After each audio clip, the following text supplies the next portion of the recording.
चित्रलेखा।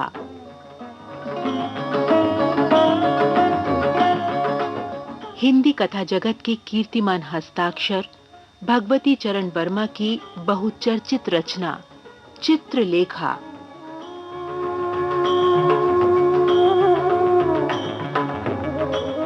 पाप और पुण्य की भूल भुलैया में उलझे पात्रों की व्यथा कथा चित्रलेखा।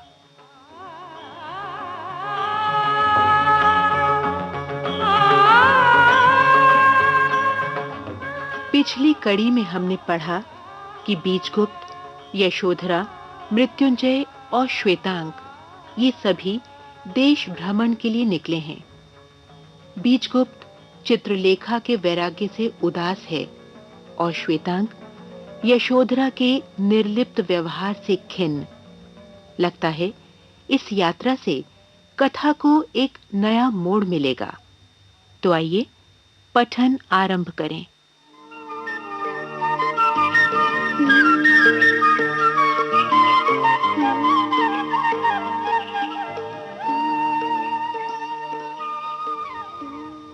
बीजगुप्त के रथ पर बीजगुप्त था और श्वेतांक भी। मृत्युंजय के साथ यशोधरा थी। बीजगुप्त उस समय कुछ सोच रहा था। एक के बाद एक अनेक विचार उसके मस्तिष्क में उठते थे और लोप हो जाते थे। उस मानसिक अवस्था में उसे समय का कुछ भी ज्ञान न हो सका था। उसी समय मृत्युंजय का रथ उसके रथ के निकट आ गया। यशोधरा ने कहा, आर्य बीजगुप्त, हाँ? क्या विश्राम करना उचित होगा? हाँ। श्वेतांक, रथ रोक दो और देखो किसी समीपवर्ती वाटिका में ठहरने का कोई प्रबंध हो सकता है। रथ रुक गया और बीजगुप्त के रथ रोकने के साथ ही अन्य रथ भी रुक गए। श्वेतांक रथ से उतरकर वाटिका की तलाश में चला गया। बीजगुप्त ने मृत्युंजय से कहा, आर्यश्रेष्ठ, क्षमा कीजिए, मुझे समय का कुछ भी अनुमान न था। आपको कष्ट हुआ होगा, पर अर्धरात्रि बीत चुकी है। यदि उचित समझिए तो हम लोग आगे बढ़ते चलें। प्रातःकाल सूर्योदय के समय तक किसी ग्राम में पहुंचकर वहां दिन भर विश्राम करें, क्योंकि यहां दोपहर की गर्मी से बचने का संभवतः प्रबंध न हो सकेगा और इस धूप में प्रातःकाल फिर चलना उचित ना होगा। ठीक कहते हो आर्य बीजगुप्त, आगे बढ़ चलना ही उचित होगा। यहाँ एक बहुत सुंदर वाटिका है, उसमें एक विशाल भवन भी है। वो वाटिका एक सामंत की भूमि है। ठहरने का बड़ा सुंदर प्रबंध है। सामंत की वाटिका है तो फिर यहाँ के प्रबंध में कोई त्रुटि न होगी। आर्य बीजगुप्त, मैं इस वाटिका में ठहर चुका हूं। सामंत का एक सुंदर प्रासाद भी यहाँ है। रथ वाटिका में मोड़ दिए गए। माली ने सामंतों का स्वागत किया। उद्यान में अतिथियों के पलंग लगा दिए गए। सब लोग थके ही थे, सो गए, पर बीजगुप्त को नींद न आई।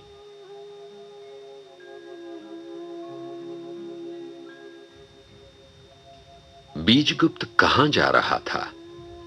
क्यों जा रहा था? इन प्रश्नों ने उसके मस्तिष्क को चक्कर में डाल रखा था। वो काशी जा रहा था, शांति पाने के लिए, अपनी मानसिक पीड़ा को दूर करने के लिए, अपने कर्तव्य से च्युत न होने के लिए। वो पाटलिपुत्र छोड़ आया था, यशोधरा से दूर रहने के लिए, चित्रलेखा से दूर हटने के लिए। पर यशोधरा से वो दूर न हट सका। यशोधरा उसके और निकट आ गई। असंभव, बीजगुप्त किंचित जोर से कह उठा। बीजगुप्त यशोधरा से प्रेम न कर सका। उसकी दृष्टि के आगे से यशोधरा हट गई। चित्रलेखा आई। चित्रलेखा कौन थी? उसके जीवन से चित्रलेखा का क्या संबंध था? चित्रलेखा उसकी प्रेमिका थी, पत्नी थी। वो चित्रलेखा से प्रेम करता था, चित्रलेखा उससे प्रेम करती थी। क्या वो अब भी प्रेम करती थी? शायद हां, शायद ना। हां इसलिए कि उसने बीजगुप्त को छोड़ा था उसी के हित के लिए। हां इसलिए कि उसने कुमारगिरी के सामने स्वीकृत किया था। नहीं इसलिए कि वो बिना उसकी इच्छा के उसके जीवन को भार बनाते हुए चली गई।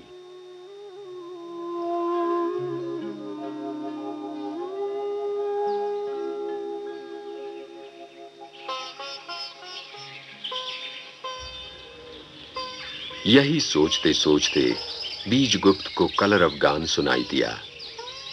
पूर्व दिशा में प्रकाश की प्रथम रश्मि अपना स्वर्णांचल फैलाए हुए प्रातःकालीन पवन से अटखेलियां कर रही थी और तारे पीले पड़कर एक के बाद एक अपना अस्तित्व मिटाते चले जा रहे थे। उसने देखा कि उससे थोड़ी दूर पर यशोधरा खड़ी हुई बेले की अधखिली कली पर के हिमजल के साथ खेल रही है। बीजगुप्त उठ खड़ा हुआ और वाटिका में सुगंधित तथा शीतल समीर से अपने तप्त हृदय को शांत करने आया। यशोधरा के हाथ में फूल थे। आर्य बीजगुप्त, देखो प्रकृति के सुंदर रूप को तो देखो। कितना उल्लास है, कितनी शांति है और कितना सौंदर्य। सारे जगत की चिंता, उसकी तृष्णा और अभिशाप से भरी हलचल से दूर, अति दूर यहाँ पर निष्कलंक जीवन तितलियों के रंगीन परों के साथ अटखेलियां कर रहा है। देवी यशोधरा, हाँ। मुझे तो प्रकृति में कोई सुंदरता नहीं दिखलाई देती। क्या प्रकृति में आपको सुंदरता नहीं दिखलाई देती? आर्य बीजगुप्त, क्या आप सत्य कह रहे हैं या हंसी कर रहे हैं? हंसी नहीं कर रहा हूं देवी, मैं सत्य कह रहा हूं। हाँ? तुम कह रही हो कि प्रकृति सुंदर है। हाँ? मुझे तो प्रकृति कुरूप दिखलाई देती है। आर्य बीजगुप्त, देखो ये दूर्वादल कितना कोमल है, कितना सुंदर। मेरी तो इच्छा होती है कि मैं यहीं इस दूर्वादल पर रहूं, यहीं बैठूं और इसी पर विश्राम करूं। ऐसा नहीं करना देवी। क्यों? यहाँ पास कोई वैद्य भी नहीं है जिससे उपचार करवाया जा सके। हाँ? तुम कहती हो दूर्वादल कोमल है? हाँ? सुंदर है? केवल इसलिए कि तुमने खुले में जीवन व्यतीत ही नहीं किया। इस दूर्वादल में कितने कीड़े मकोड़े हैं, इस पर भी कभी ध्यान दिया है? और दूर्वादल में नमी है, यदि इस पर तुम अधिक देर तक विश्राम करोगी ना, तो निश्चय ही तुम्हें शीत हो जाएगा। देवी, प्रकृति असुविधाजनक है, अपूर्ण है। क्या प्रकृति अपूर्ण है? प्रकृति अपूर्ण है। प्रकृति के अपूर्ण होने के कारण ही मनुष्य ने कृत्रिमता की शरण ली है। दूर्वादल कोमल है, सुंदर है, पर उसमें नमी है, उसमें कीड़े मकोड़े मिलेंगे। इसीलिए मनुष्य ने मखमल के गद्दे बनवाए हैं जिनमें न नमी है और न ही कीड़े मकोड़े हैं, साथ ही जो दूर्वादल से कहीं अधिक कोमल हैं। जाड़े के दिनों में प्रकृति के उन सुंदर स्थानों की कुरूपता देखिए जहां कोहरा छाया रहता है, जब इतनी शीतल वायु चलती है कि शरीर कांपने लगता है। गर्मी के दिनों में दोपहर के समय इतनी कड़ी लू चलती है कि शरीर झुलस जाता है। प्रकृति की इन असुविधाओं से बचने के लिए ही तो मनुष्य ने भवनों का निर्माण किया है। उन भवनों में मनुष्य उत्तरी हवा को रोककर जाड़ों में अंगीठी से इतना ताप उत्पन्न कर सकता है कि उसे जाड़ा न लगे। उन भवनों में जवासे तथा खस के आवरण को लगाकर मनुष्य गर्मी में इतनी शीतलता उत्पन्न कर सकता है कि उसे मधुमास का सा सुख मिले। प्रकृति मनुष्य की सुविधा नहीं देखती, इसीलिए वो अपूर्ण है। किंतु ये पुष्प कितने कोमल है, इनमें कितनी मादक सुगंध है। ये कलरव गायन, ओह कितना मधुर है, कितना मन को लुप्त करने वाला संगीत। कोयल के स्वर में कितनी मिठास है और करुणा भी है। ये पुष्प कोमल है, ठीक है, पर देवी इनमें कांटे भी तो हैं। न जाने कितने छोटे छोटे भुनगे इन फूलों के अंदर घुसे हुए हैं। रही इनकी कोमलता और इनकी सुगंध, वो तो क्षणिक है। फिर इनकी सुगंध किस काम की? एकांत में तो ये अपना सौरभ व्यर्थ गंवा देते हैं। और इस कलरव गायन में माधुर्य हो सकता है केवल स्वरों का। ये कलरव गायन, इसमें संयत भाषा न होने के कारण उस भावहीन संगीत की भांति है जिसमें स्वरों का उतार चढ़ाव नहीं है। इस संगीत में तो सप्त स्वर एक साथ गूंज उठते हैं। इस कलरव गायन से कहीं अच्छा मानव कंठ का संगीत होता है। और कोयल में तो केवल पंचम है, जिसको अधिक देर तक सुनने से चित्त ऊब उठता है। कोयल क्या कहती है यह भी कोई नहीं जानता। शायद वो कुछ कहती ही नहीं।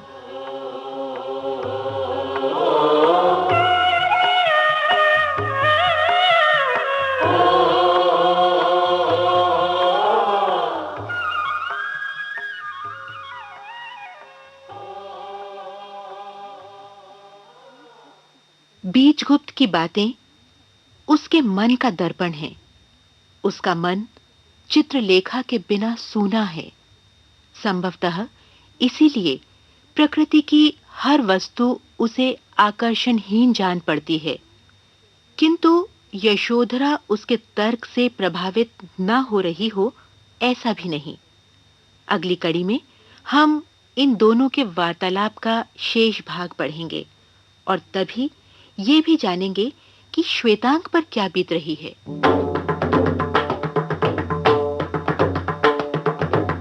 आज की कड़ी में बीजगुप्त और यशोधरा थे कमल शर्मा और सुलक्षणा खत्री। श्वेतांग और मृत्युंजय बने थे अमरकांत और विनोद शर्मा। कथा के सूत्रधार हैं हरीश भीमाणी।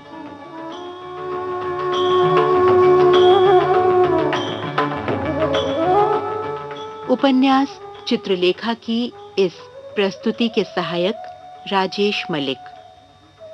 रेडियो पठन की ये परिकल्पना श्रोताओं तक पहुंचा रहे हैं लोकेंद्र शर्मा और विजय लक्ष्मी छाबड़ा।